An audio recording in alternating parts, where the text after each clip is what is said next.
ভাবো তো নারুটোর জায়গায় যদি সাকুরা 7 হোকাগে হতো তাহলে কি হতো? শুনতে অবাক লাগছে তাই না? কারণ সাকুরা যতই পাওয়ারফুল হোক, হোকাগে হওয়ার জন্য শুধু পাওয়ার থাকলেই হয় না, লিডারশিপ, এক্সপেরিয়েন্স, ভিলেজের ট্রাস্ট সবকিছুই লাগে। কিন্তু আজকের ভিডিওটা যেহেতু হোয়াট ইফ স্পেশাল, তাই আজকে আমরা ধরে নিচ্ছি সাকুরা সত্যি হোকাগে হয়ে গেছে। এখন প্রশ্ন হলো, সে হোকাগে হওয়ার পর আসলে কি করত? আর সবচেয়ে বড় প্রশ্ন, সাকুরা কি সত্যি কোনোহাকে প্রোটেক্ট করতে পারতো? তো চলো শুরু করা যাক। প্রথমেই একটা কথা পরিষ্কার করে দিই, সাকুরা কোনোভাবে উইক ক্যারেক্টার না, বরং নারুটো অ্যানিমের শেষ দিকে এসে সাকুরা একজন অন্যতম পাওয়ারফুল কুনোইচি। কিন্তু সমস্যা হলো, হোকাগে হওয়া আর স্ট্রং কুনোইচি হওয়া এক জিনিস না। একজন হোকাগে শুধু শত্রুর সঙ্গে ফাইট করলে হয় না, তাকে পুরো ভিলেজের দায়িত্ব নিতে হয়, পলিটিক্যাল ডিসিশন নিতে হয়, শিনোবিদের নেতৃত্ব দিতে হয়, আর সবচেয়ে গুরুত্বপূর্ণ, ভুল ডিসিশন নেওয়ার সুযোগ নেই বললেই চলে। তাই সাকুরা হোকাগে হলে প্রথমে সমস্যা তৈরি হবে এইখানে। কোনোহার সবাই তাকে সহজে অ্যাকসেপ্ট করবে না। অনেকে হয়তো বলবে নারুটো আর সাসকে, এরপরে সাকুরা। কিন্তু সাকুরা এর একটা বড় অ্যাডভার্টাইজ আছে। সে টিম 7 এর মেম্বার, সে টিসুনাডের স্টুডেন্ট, সে বছরের পর বছর কোনোহায়ের মেডিকেল সিস্টেমের সঙ্গে কাজ করছে, এমনকি সে নিজেও একজন এক্সপেরিয়েন্স শিনোবি। তাই সাকুরাকে কমপ্লিটলি আনসুইটেবল বলাও ঠিক হবে না। বরং আসল কথা হলো, সাকুরা সবচেয়ে ভালো হোকাগে ক্যান্ডিডেট না,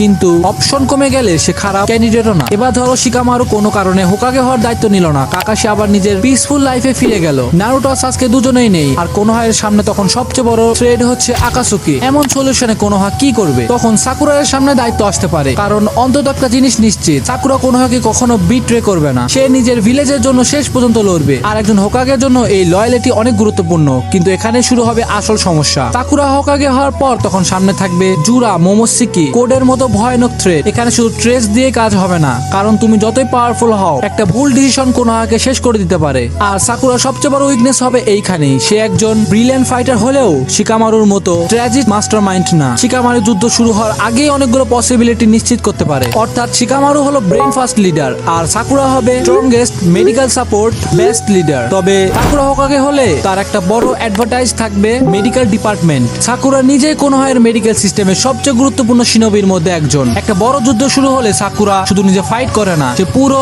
ব্যাটেলফিল্ডের সার্ভাইভাল রেট বাড়িয়ে দিতে পারে। এখানে সাকুরার আরেকটা বড় অ্যাডভার্টাইজ আছে, সে টিসুনাডের সাকসেসর, আর টিসুনাডা নিজে একজন হোকাগে ছিল। তাই সাকুরার কাছে লিডারশিপের কিছু বেসিক এক্সপেরিয়েন্স এবং হোকাগে লেভেল রেসপন্সিবিলিটি সম্পর্কে ধারণা থাকবেই। তারপর কাকাশি আর সুনাডে যদি তাকে সাপোর্ট করে, তাহলে সিচুয়েশন অনেকটাই চেঞ্জ হয়ে যাবে। বিশেষ করে কাকাশি, কারণ সাকুরা যদি কোনো বাজে পরিস্থিতিতে পড়ে, যখন সে ডিসিশন নিতে পারে না, তখন কাকাশির মতো এক্সপেরিয়েন্স শিরোবি এর অ্যাডভাইস অনেক বড় ডিফারেন্ট তৈরি করতে পারে। আর এখানে আসবে নিউ জেনারেশন, বরুটো, সারাডা, কাওয়াকি। এই জেনারেশন তখন কোনোহার সবচেয়ে বড় হোপ হবে। সাকুরা হোকাগে হলে তার সবচেয়ে বড় কাজ হবে এই জেনারেশনকে প্রপারলি গাইড করা, কারণ সাকুরা একা ওটাসুকি লেভেল ট্রেডের বিরুদ্ধে গিয়ে সবসময় জিততে পারবে না। কিন্তু সে যদি সবাইকে একসাথে কোঅর্ডিনেট করতে পারে, তাহলে কোনোহার চেঞ্জ অনেক বেড়ে যাবে। আর এখানে একটা মজার ব্যাপার আছে, সাকুরা যদি সত্যি হোকাগে হয়, তাহলে সারাডার সঙ্গে তার রিলেশনশিপ আরো ইন্টারেস্টিং হয়ে যাবে, কারণ সারাডা নিজে হোকাগের স্বপ্ন দেখে। মানে এইদিকে মা হোকাগে, অন্যদিকে মেয়ে ফিউচার হোকাগে হতে চায়। আর সারাডা যদি তার মাকে সারপাস করে ফেলে, তাহলে সেটা কোনোহায়ের জন্য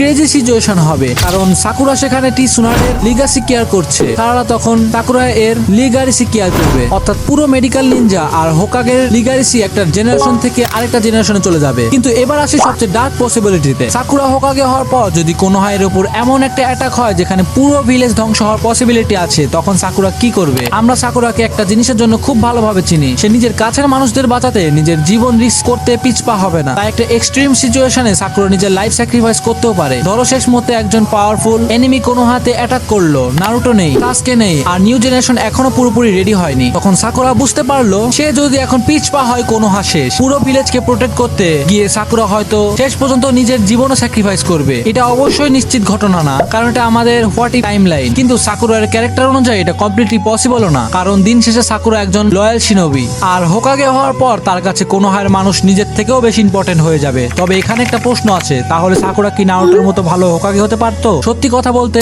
না, নারুটোর লেভেলের হোকাগে হওয়া সাকুরার জন্য অনেক কঠিন, কারণ নারুটো শুধু পাওয়ারফুল ছিল না, তার সবচেয়ে বড় ট্রেস ছিল মানুষকে ইউনিট করার অ্যাবিলিটি। সাকুরার সেই লেভেলের চারিশমা নেই, আবার শিকামারুর মতো ব্রেনও তার নেই। তাহলে সাকুরার স্পেশালিটি কোথায়? তার স্পেশালিটি হলো loyal, medical knowledge, experience, physical power. তাই সাকুরা হোকাগে হলে সবচেয়ে পাওয়ারফুল হোকাগে হতে পারতো না, কিন্তু সে এমন একজন হোকাগে হতে পারতো যে শেষ পর্যন্ত কোনোহার জন্য নিজের সবকিছু দিয়ে চেষ্টা করতো। আর একটা কথা ভুলে গেলে চলবে না, সাকুরা হলো টিসুনাডের স্টুডেন্ট এবং সাকসেসর, তাই তাকে একেবারে আন্ডার এস্টিমেট করা উচিত না। সে নারুটো না, সে সাসকে না, সে শিকামারুও না, কিন্তু তার নিজের একটা স্পেশালিটি আছে। আর যদি পরিস্থিতি এমন হয় যে কোনোহার হাতে আর কোনো সুইটেবল ক্যান্ডিডেট নেই, তাহলে সাকুরা অবশ্যই একটা অপশন হতে পারতো। সাকুরা হয়তো কোনো হায়ের জন্য নিজের ম্যাক্সিমাম এফোর্ট দিত, আর কে জানে হয়তো একটা সময় এসে মানুষ বলতো নারুটোর মতো না হলেও সাকুরাও খারাপ হোকাগে ছিল না। তো তোমার কি মনে হয়, সাকুরা যদি হোকাগে হতো সে কি কোনোহাকে প্রোটেক্ট করতে পারতো? তোমার ওপিনিয়নটা অবশ্যই কমেন্টে জানাও। আর ভিডিওটা ভালো লাগলে একটা লাইক দিয়ে যাও এবং অ্যানিমেক্স রুম ওয়াইটিকে সাবস্ক্রাইব করে ফেলো। তো আজকের ভিডিওটা এই পর্যন্ত ছিল, দেখা হচ্ছে অন্য একটি ভিডিওতে।